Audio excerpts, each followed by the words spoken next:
The Galactic Council chamber stretched nearly a kilometer across, its curved walls displaying the home worlds of 814 member species.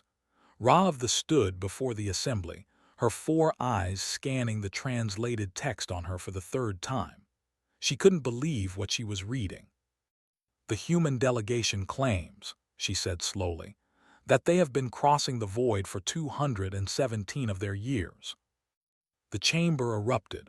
Translator devices struggled to keep pace with the dozens of languages being shouted simultaneously. A representative rose from his seat, his scales flashing an angry crimson. "Impossible.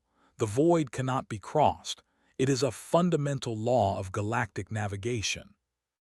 Ambassador Wei stood calmly at the human podium, waiting for the noise to subside. He was a slight man, his hair graying at the temples, wearing a simple suit that looked almost primitive compared to the elaborate garments and environmental suits around him. When the chamber finally quieted, he spoke in clear, measured tones. "We're not sure what the confusion is about," said. "We've been running regular shipping routes through the empty for generations. It's the fastest way to reach the outer colonies." Ra felt her stomachs tighten. The humans kept using that word, the empty. Their translation matrix had no corresponding term in any galactic language. "Ambassador, please clarify. When you say the empty, do you refer to the region we designate as the void, the great expanse between the galactic arms?" "Yes, that's correct." Tapped his own, and a star chart appeared in the chamber's central display. A bright yellow line traced directly through the black space that every other species carefully navigated around. "This is the standard route from Earth to our colony at New Shanghai. It takes about 8 months. The representative made a choking sound. "The nearest stable passage around the void requires 17 years of travel. You claim to cross through it in 8 months. "We don't claim it," said quietly. "We do it. Would you like to see our shipping manifests?" 3 hours later, Ross sat in her private office, reviewing the data the humans had provided. Centuries of flight logs, thousands of journeys, detailed navigation charts showing routes straight through a region that every other species in the galaxy considered impassable. The evidence was overwhelming and undeniable. She pulled up the file on the void.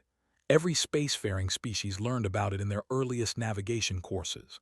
The region was vast, stretching between two major spiral arms of the galaxy. Gravity wells were sparse. Resources were non-existent. Most significantly, quantum fluctuations made faster-than-light travel unreliable and often lethal. Standard FTL drives would fail randomly, stranding vessels in absolute darkness. Even slower-than-light travel was considered impossible because of the psychological effects. The sensory deprivation, the endless nothing, the complete isolation drove crews mad within weeks. Ra had studied the famous case of the expedition 3,000 years ago. They had been a proud species, convinced their mental disciplines could overcome any challenge. They sent their finest vessel with their best crew into the void. The ship was found 2 months later, drifting. The entire crew had died. The ship's logs showed they had descended into violent madness within 6 weeks. And yet the humans had been doing this routinely for 2 centuries. She opened a communication channel to the human embassy. Ambassador's face appeared on her screen, looking tired. It was late in the human diplomatic quarter. "Ambassador, I apologize for the hour. I need to understand something. How do you cross the void?" Looked genuinely puzzled by the question. "We go through it. I'm not sure what you're asking." "The quantum fluctuations, the FTL instability, the psychological effects of prolonged isolation. How do you overcome these factors?" O nodded. "We don't use FTL in the void, too unreliable like you said. We use conventional drives. As for the isolation," he paused, searching for words, "we just deal with it. You pack enough supplies, you maintain your routines, and you push through. It's boring, but it's manageable." Ra felt something cold settle in her chest. "Ambassador, the expedition lasted 6 weeks before their crew went insane. You're describing journeys of 8 months. I suppose we're different that way, said with a small shrug. Humans are pretty good at dealing with boredom. After the call ended, Ra began pulling historical files on humanity. She worked through the night, her research becoming increasingly frantic as patterns emerged. She watched videos of human endurance competitions, where individuals ran for days without stopping. She read about human explorers who crossed frozen wastelands and burning deserts using nothing but primitive equipment and their own legs. She studied human history and found centuries of long voyages across empty oceans, through hostile territory, across barren landscapes. There was a phrase that kept appearing in human literature and records, one foot in front of the other. It seemed to be a fundamental principle of their psychology. When faced with an overwhelming challenge, humans simply broke it down into the smallest possible steps and kept taking those steps, hour after hour, day after day, year after year. She found recordings from early human space exploration before they developed FTL technology. They had sent tiny vessels across their own solar system using primitive rockets. Those journeys took years. The astronauts lived in cramped capsules smaller than Ra's office, hurtling through the emptiness with nothing but recycled air and each other for company. And they did it willingly, repeatedly. The sun was rising over the council city when she finally understood. She recorded her findings and transmitted them to the full council, knowing that what she was about to say would change everything. "We have misunderstood the fundamental nature of the void," her report began. "We classified it as a physical barrier, but that was incorrect.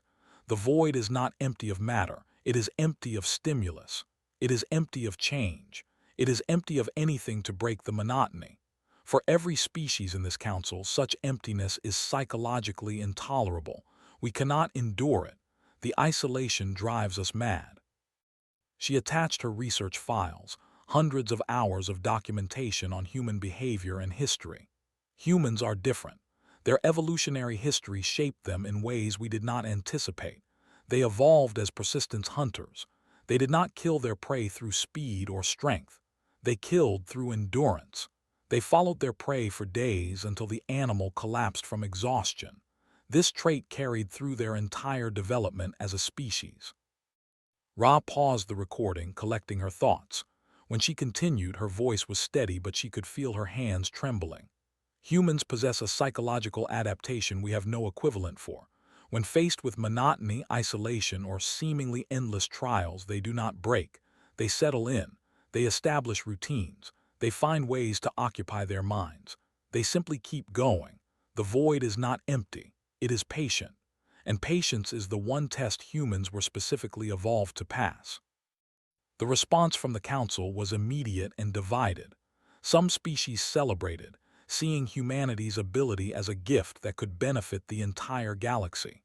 Others, particularly the supremacy, reacted with suspicion and anger. The void had been an absolute boundary of galactic civilization for. Humanity's casual dismissal of that boundary threatened the established order. Emergency sessions were called, committees formed, proposals drafted and rejected. Through it all, human ships continued their regular routes through the void, carrying cargo and passengers as if nothing had changed. Because for humans, nothing had changed. They had always known they could cross the void. They never understood why everyone else couldn't. 3 months after the revelation, Ambassador received a formal communication from the supremacy. He read it twice, then called his staff together. "They're challenging us," he said, projecting the message on the wall. "The trial of endurance. It's an ancient tradition where species prove their worthiness to the council by completing an impossible task. They are proposing a race through the void. One human ship, both crossing simultaneously, first to reach the far beacon winds." His deputy, Commander Sarah, leaned back in her chair and laughed. "They want to race us through the void. That's their challenge." "They're trying to prove we got lucky," said, "or that our previous crossings were exaggerated. If they beat us or even just survive the journey, It undermines everything we've said about human capabilities." Was quiet for a moment, then she smiled. "Ambassador, with respect, they're not going to beat us. They're not even going to survive it. The Void doesn't care about their technology or their pride. It only cares about whether you can stand to be bored for 8 months straight." Looked at her carefully. "You want to captain the mission." "I do, and I already know exactly which ship I want to take."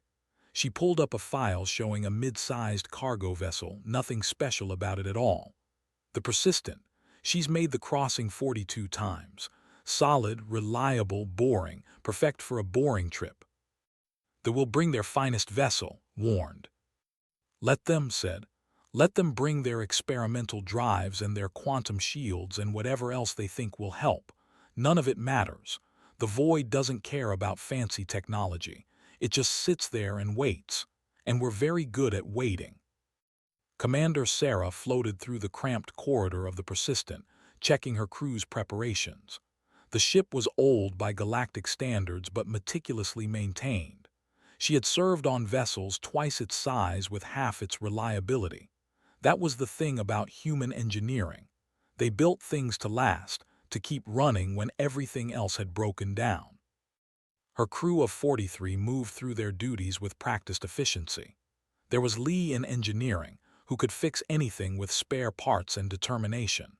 Martinez in the galley, already planning meals for 8 months in space.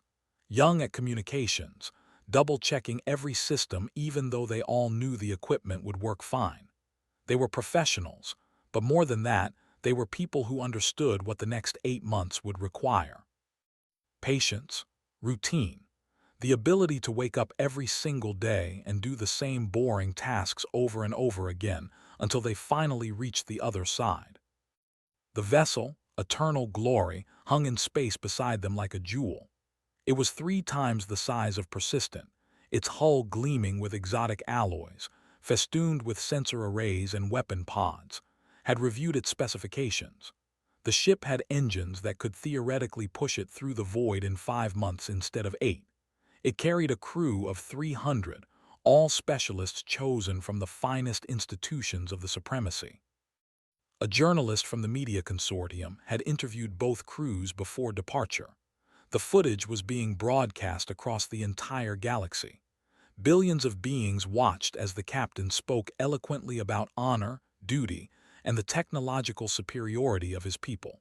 He stood tall in his ceremonial armor, surrounded by his gleaming ship and his proud crew. Then the camera turned too. She was wearing her regular uniform, slightly wrinkled from being packed in her duffel. Her ship looked shabby and small in the background. The journalist asked her how she felt about the upcoming challenge. "Honestly," said, "it's going to be boring, really, really boring. Anyone making the trip should probably bring books, lots of books." The journalist seemed confused. "But surely the honor of representing your species." "Look," interrupted gently, "I've made this crossing 6 times before. I know exactly what it's like. The first week you're excited. New journey, new adventure, all of that. The second week the novelty wears off. By the third week you're settling into routines. After that it's just day after day of the same thing. Meals, maintenance, sleep, repeat. The void doesn't care about honor or excitement. It's just empty space you have to cross." The interview went viral. Other species watched it and assumed was hiding her true feelings or perhaps engaging in psychological warfare.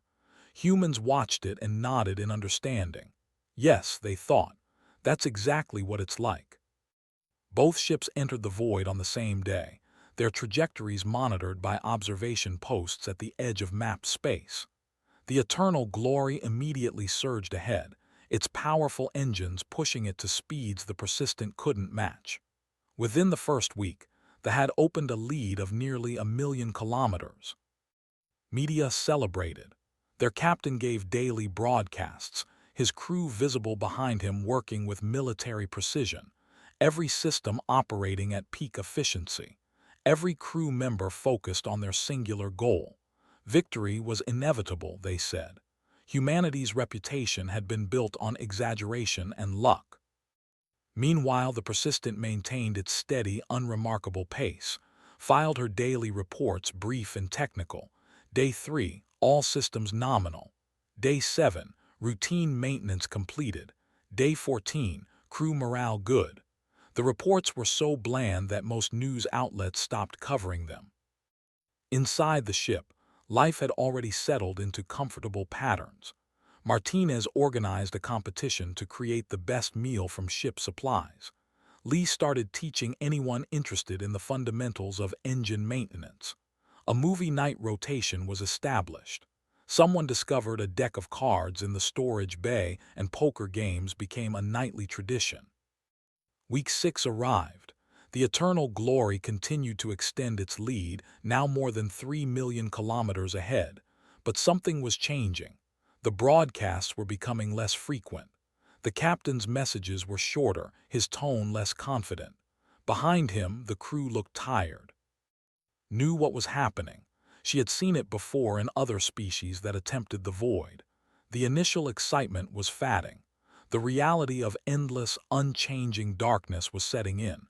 Every day looked exactly like the one before. Every shift was identical. Nothing to see. Nothing to do but maintain the ship and wait. For humans, this was uncomfortable but manageable. For it was becoming unbearable. Week 9. Eternal Glory reported engine trouble. They needed to reduce speed for repairs. The issues weren't critical, but they couldn't be ignored. The engineers worked frantically, trying to restore full power, but could see what was really happening in their broadcasts. The crew looked haunted. Some refused to appear on camera. The captain's face had developed a twitch. Week 12. The vessel went to minimal staffing, rotating crew into extended sleep cycles to preserve their sanity. The ship slowed further, its once-proud engines limping along. In his latest message, the captain spoke about duty and perseverance, but his words sounded hollow. Behind him, a crew member sat staring at nothing, her face blank. The Persistent maintained its same pace. Chief Engineer won the shipwide chess tournament after a dramatic final match that went on for 3 hours. The crew celebrated with Martinez's special dessert made from carefully hoarded ingredients. They were bored, yes, but they were fine. This was just another day, another week, another month, one foot in front of the other. Month 5. The Eternal Glory transmitted an emergency beacon. They requested immediate extraction. The message from their captain was brief and broken. "We cannot continue. The crew is the emptiness. We were not prepared." The transmission ended abruptly. Rescue vessels, already positioned at intervals along the route for exactly this possibility, moved to retrieve the ship. When they arrived, they found the Eternal Glory drifting, its engines shut down. The crew was alive but in severe psychological distress. Several had stopped speaking. Others couldn't sleep without sedation. All of them had the same look in their eyes, the look of people who had stared into an abyss and found it staring back. The captain's final log entry would become famous across the galaxy. "We thought we could master the void through technology and discipline. We were wrong. The void is not a challenge to be overcome. It is patience made manifest. It simply waits. And we were not built to wait, but the humans, they were built for exactly this." Every time we looked at their progress reports, seeing them continue at that same steady pace, day after day, not slowing, not stopping, not breaking, we finally understood. They aren't stronger than us. They aren't smarter. They're just able to endure what we cannot. The void isn't empty. It's waiting. And humans are the only ones who can wait with it. Month 8. The Persistent reached the beacon at the far side of the void right on schedule. Commander filed her report 3 hours after arrival. All systems functioning normally. Crew in good health. Ready for return journey after scheduled maintenance. There was a footnote about finally losing the poker championship to Ensign Park after a dramatic final hand. The galaxy watched the footage of the human crew emerging from their ship. News outlets had expected to see people broken by the ordeal, traumatized by 8 months of isolation. Instead, they saw humans laughing, complaining about wanting real coffee, asking if anyone had sports scores from the last quarter. A reporter asked how she felt after such a harrowing journey. Harrowing? Looked genuinely confused. No, it was just long. I'm looking forward to some fresh food and sleeping in a bed that doesn't move, but harrowing is the wrong word. It was just the void. You go through it, you reach the other side. But your competitors failed. They couldn't endure what you endured. Was quiet for a moment, choosing her words carefully.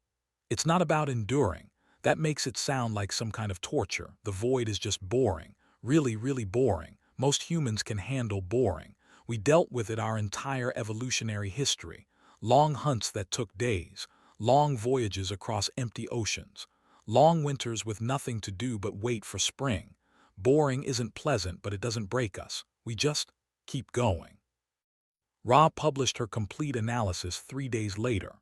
The report was exhaustive, drawing on the experience of the eternal glory, the success of the persistent, and thousands of hours of research into human psychology and history.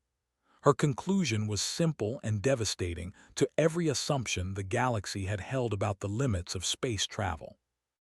We have operated under a fundamental misunderstanding, she wrote. We believed the void was empty of something essential. We were correct, but what was missing? The void is not empty of matter or energy. It is empty of stimulus, of change, of novelty. For every species in this council except humanity, consciousness requires constant engagement. Remove that engagement, remove the stimulus, and our minds collapse inward. We cannot function in absolute monotony. Humans are different. Their evolutionary path required them to tolerate extreme monotony. A hunter tracking prey for days cannot afford to be distracted by boredom. An explorer crossing a desert cannot stop because the scenery never changes. Humans developed a psychological mechanism we have no equivalent for. They call it the grind or the slog. They enter a mental state where they simply accept the monotony and continue functioning within it. They maintain routines, create small variations, find meaning in tiny details. They don't overcome boredom, they coexist with it. This is why humans can cross the void.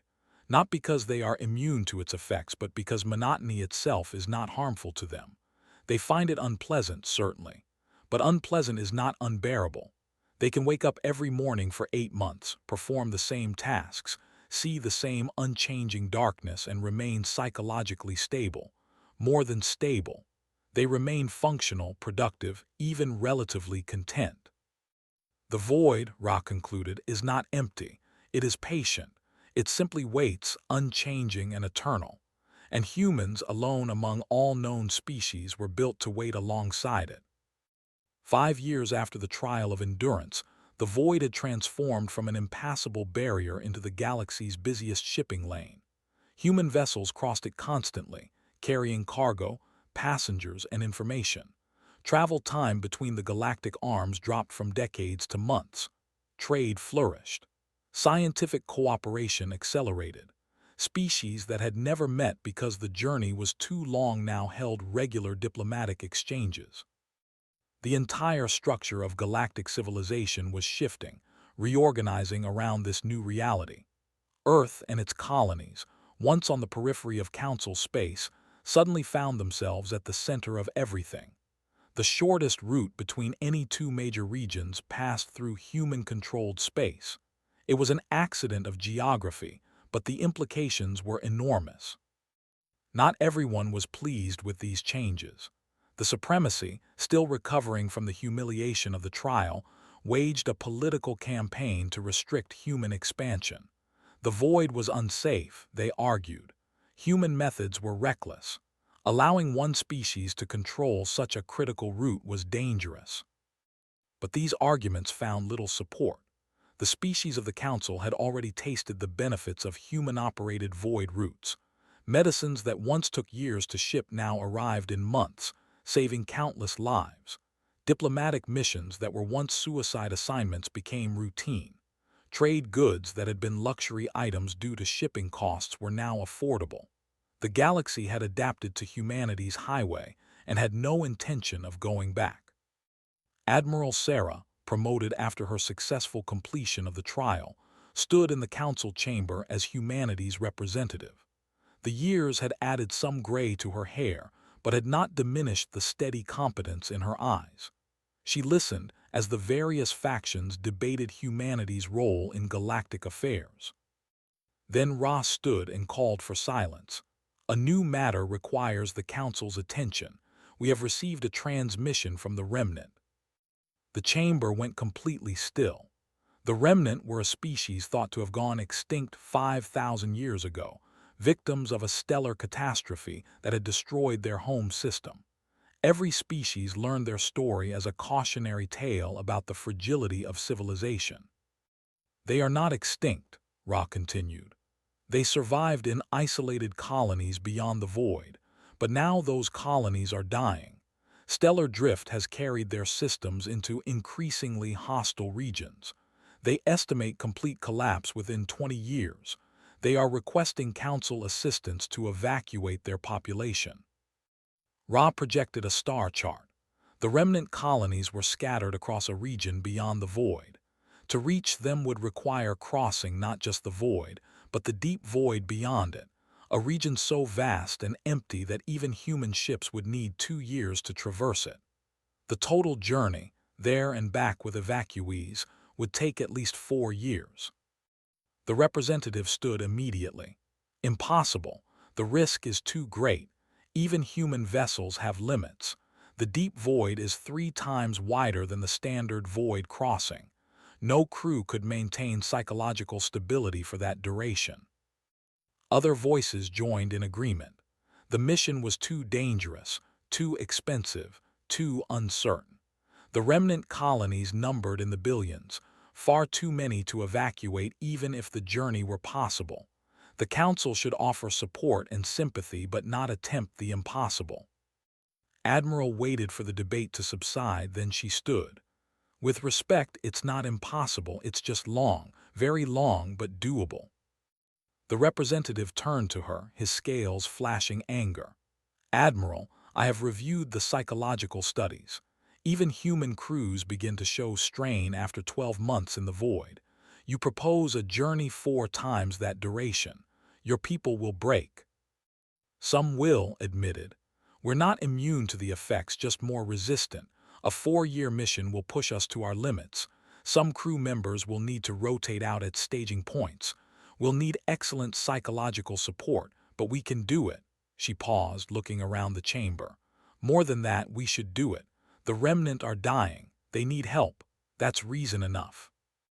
Ross spoke into the silence that followed. "Admiral, you understand what you're proposing.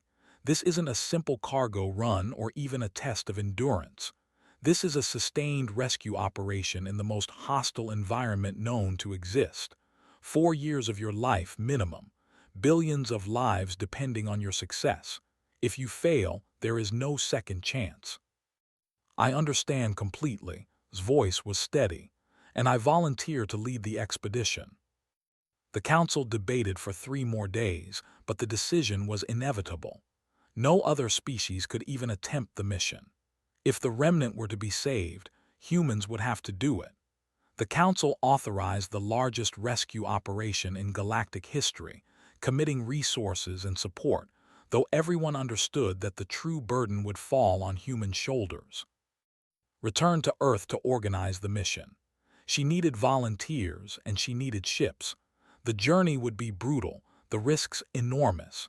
She expected to struggle to find enough crew members willing to sacrifice 4 years of their lives. She was wrong. Within a week, she had 5,000 applications for 300 positions. Engineers, doctors, pilots, technicians, all volunteering. When she interviewed them, asking why they wanted to join such a dangerous mission, the answers were remarkably similar. "Someone has to do it. It needs doing. If not us, then who?" The phrase "someone has to" became viral across human communication networks, then spread to other species. Most didn't fully understand it. The concept seemed obvious to the point of meaninglessness. Of course someone had to do it, but that didn't explain why these specific humans were volunteering. Understood. It was the same principle that let humans cross the void when other species couldn't. When faced with a problem that needed solving, Humans didn't calculate odds or weigh personal cost against benefit. They saw what needed to be done and they did it. Not because they were heroes, not because they expected glory, but because someone had to and they were there and they could. The fleet assembled over 6 months. 30 ships, ranging from military vessels to converted cargo haulers. Every ship had made void crossings before. Every crew member had experience with long-duration isolation. They packed supplies for 5 years, knowing they might need every day of it. They trained together, building the camaraderie they would need to survive what was coming. The departure was broadcast across the galaxy. Billions of beings watched as the human fleet entered the void, then continued into the deep void beyond. It was the largest coordinated human expedition ever attempted, heading into the emptiest, most isolated region of known space. The first year was manageable. The crews had experience with 8-month crossings. They knew how to maintain routines, how to keep themselves occupied, how to deal with the boredom. Ships maintained regular communication with each other and with the observation posts at the edge of normal space. Progress reports were filed weekly, brief and professional. The second year was harder. The novelty of the mission had long since worn off. Every day was identical to the one before. Wake up, perform duties, eat, sleep, repeat. The darkness outside was absolute, unchanging.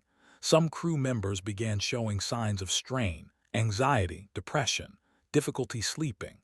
Rotated the worst cases to the larger ships where better psychological support was available, but she couldn't rotate everyone. The mission had to continue. What saved them was the same thing that always saved humans: routine and purpose. Every crew member knew why they were there. Every morning, they woke up knowing that billions of people were depending on them. That knowledge gave meaning to the monotony. This wasn't just endurance for its own sake. This was endurance with purpose. The galaxy watched with morbid fascination, waiting for the inevitable breakdown. News analysts discussed failure scenarios. Psychologists from other species explained why human crews couldn't possibly maintain stability for such duration. The representative gave a speech about the foolishness of attempting the impossible. And the fleet kept going. Day after day, week after week, month after month. The reports continued, still brief and professional. Ship 3 needed engine repairs, completed ahead of schedule. Ship 17 celebrated the birth of a baby, first child conceived and born in the deep void. Ship 9 started a fleet-wide chess tournament. The humans weren't thriving exactly, but they weren't breaking either. They were just continuing. 23 months after departure, the fleet reached the remnant colonies. The evacuation took 4 months of intensive work, loading billions of people onto ships designed to carry thousands. The humans worked with ruthless efficiency, converting cargo holds into living spaces, organizing supply chains, managing the logistics of the largest mass movement of people in history. The remnant themselves were initially skeptical. They had watched the same broadcasts as everyone else, had heard the same experts explaining why humans couldn't survive such a journey. Seeing the fleet arrive felt like witnessing a miracle, but refused to accept their awe. "It's not a miracle," she told the remnant leadership. "It's just persistence. We go there, we do the job, we come back, that's all." The return journey was even harder than the outbound trip. The ships were overcrowded, supplies stretched thin, systems stressed by the additional load. Arguments broke out. Tensions rose. Some crew members reached their breaking points and had to be sedated, but the fleet held together. The ships kept moving. One day at a time, 1 week at a time, 1 month at a time. Year 4. The supplies were running critically low. Some ships were on half rations. Environmental systems were failing and being jury-rigged back to functionality. The fleet looked like it was held together with spare parts and hope, but still they continued. Still the engines burned. Still the crews performed their duties. When the fleet finally emerged from the deep void, it was met by an armada from every council species. What had been intended as a rescue mission had become a vigil. The galaxy had spent 4 years watching humans do something that should have been impossible, not because they were stronger or smarter, but because they simply refused to quit. The footage of that arrival would be preserved in Council archives forever.